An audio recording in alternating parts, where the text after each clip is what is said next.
Ah,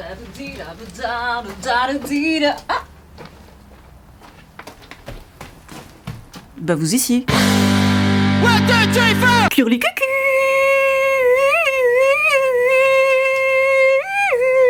Est-ce qu'on est au bout du rôle? Yes! Est-ce qu'on commence à avoir froid mais on a envie de faire des trucs dehors, dans son jardin pour s'occuper? Yes!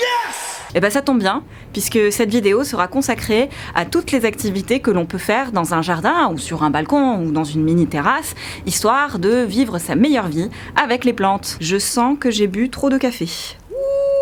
Bon, vous l'avez compris, aujourd'hui ce sera un petit listing de tous les trucs que vous pouvez mettre en place pendant l'hiver. Rien de très compliqué, hein, mais voilà, vous aurez des petites idées. En avant, c'est parti! Nettoyer, balayer, c'est l'hibernation. Bon, on est à la fin de l'été. Il y a beaucoup d'annuelles qui sont du coup en fin de cycle de vie. Voilà, elles sont en train de mourir sur place, de dépérir. Mais c'est comme ça, hein, c'est leur cycle. Donc l'idée dans tout ça, ça va être un petit peu de faire du ménage et de laisser de la place aux autres plantes qui pourront, elles aussi, démarrer leur nouveau cycle. Alors là, tu as plusieurs options. Soit tu décides d'arracher tout et tu peux ensuite le mettre au compost et que ça se transforme en matière organique, mais tu pourrais aussi te la jouer grosse flémasse, soit couper au niveau de la base et laisser le système racinaire se décomposer et devenir une forme de nouvelle matière organique intéressante pour la terre. Tu pourrais aussi laisser tes tiges mortes et pourquoi pas les tailler un petit peu, histoire de laisser une couche, en fait un paillage sur ta surface. Si ta plante a eu des maladies, en revanche, il va falloir la dégager absolument pour éviter que la maladie se repropage sur les nouvelles cultures. Si tu es sur un balcon, je sais, c'est relou, mais c'est le moment de balayer toutes tes feuilles mortes. En sachant que c'est pas inutile de dégager les feuilles, parce que quand elles s'accumulent trop sur les gouttières, ça peut provoquer des gros dégâts des eaux. Donc voilà, on fait pas ça pour rien. Tu peux aussi t'amuser à semer plein de trucs pendant l'hiver. Je t'en ai fait une petite liste que j'ai besoin de regarder. Tu peux semer des carottes. Et oui, même dans un bac profond, ça fonctionne. Tu peux semer du fenouil, des choux, du persil, de la salade, plein de salades, et même des épinards. Comme ceci, regardez les beaux épinards. Tu pourrais semer aussi du cerfeuil, des petits pois et même des fèves. Et ça, les fèves, c'est super cool parce que ça va apporter plein d'azote à ta terre et du coup la préparer pour les nouvelles cultures du printemps. Et ça, on adore. Genre si t'as fait pousser des trucs dans ton pot et que tu veux réutiliser la terre pour faire pousser des nouvelles choses, il va vraiment falloir que tu n'oublies pas de rajouter de l'engrais pour réamender ta terre.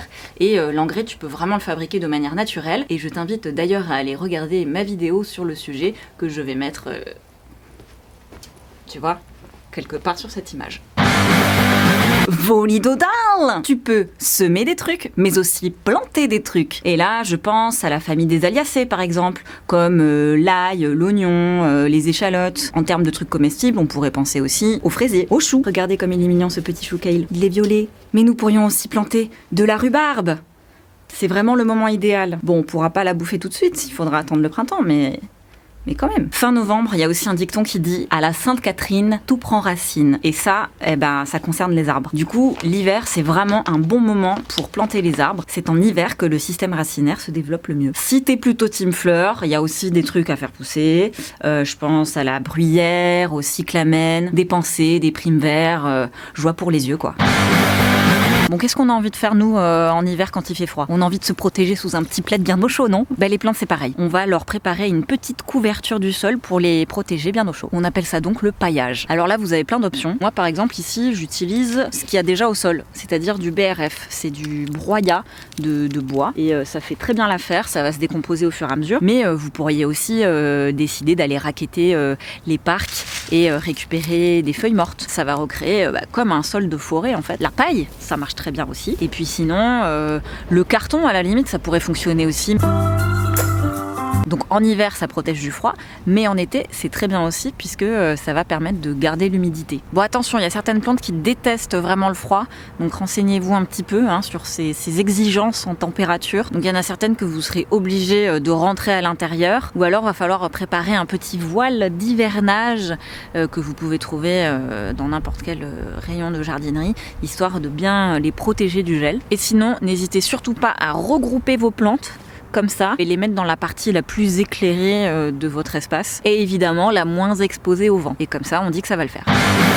Bon, désolé, on va encore parler de nettoyage. Je suis désolée. Vous voyez les youtubeuses beauté qui vous disent que c'est super important de nettoyer ses pinceaux pour éviter d'avoir des boutons sur la gueule ensuite. Et ben nous, on va faire exactement la même chose avec les outils. C'est important de les entretenir, déjà pour leur offrir une vie la plus longue possible, mais aussi pour éviter de propager les maladies de plante en plante. Donc déjà, tous les contenants qui servent plus à rien, et ben c'est bien de les passer dans du savon noir et de l'eau, voire même du vinaigre blanc ou du bicarbonate. Bref, un truc qui va un petit peu les désinfecter. Certains vont carrément les passer à la javel, mais bon, j'ai envie de dire mollo sur la javel. Vos lames de sécateur, vous pouvez carrément les humidifier avec un coton et de l'alcool à 90. Ça fera du bien vraiment à la lame. Et enfin, pour les outils, hop, comme ça, qui ont des manches en bois, c'est le moment de leur passer un petit coup d'huile de lin, parce que ça va nourrir le bois et il sera très très content.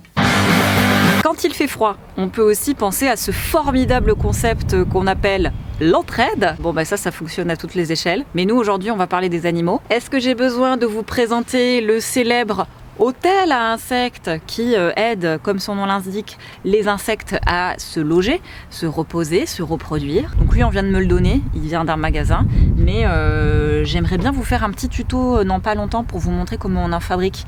Est-ce que ça vous intéresserait? Si oui, écrivez-moi en commentaire. On pourrait aussi penser aux oiseaux, qui seraient pas contre quelques petites graines pour l'apéro. Maybe que je m'amuserais aussi à vous faire un petit tuto un jour pour qu'on fabrique ensemble des mangeoires. Ça peut être rigolo, je sais pas. Alors pour le choix des graines, il y en a plein. En général, dans les magasins, on peut trouver des mélanges déjà tout prêts, dans lesquels il y a du tournesol, du blé, du millet, des cacahuètes, du maïs, des amandes. Le tout, c'est très important, il faut absolument pas que ce soit salé. Et pour le pain sec, les oiseaux, ils sont plutôt gluten-free dans le délire. Autre recommandation, si vous avez commencé à nourrir les oiseaux au début de l'hiver, il va falloir prolonger l'opération vraiment tout l'hiver parce qu'ils se seront habitués à venir et ils auraient du mal ensuite à aller chercher de la nourriture ailleurs. Du coup, faut imaginer le faire jusqu'à fin mars à peu près, juste avant la période de nidification. Et vous, si vous disposez ça devant votre fenêtre, et bim, mieux que la télé.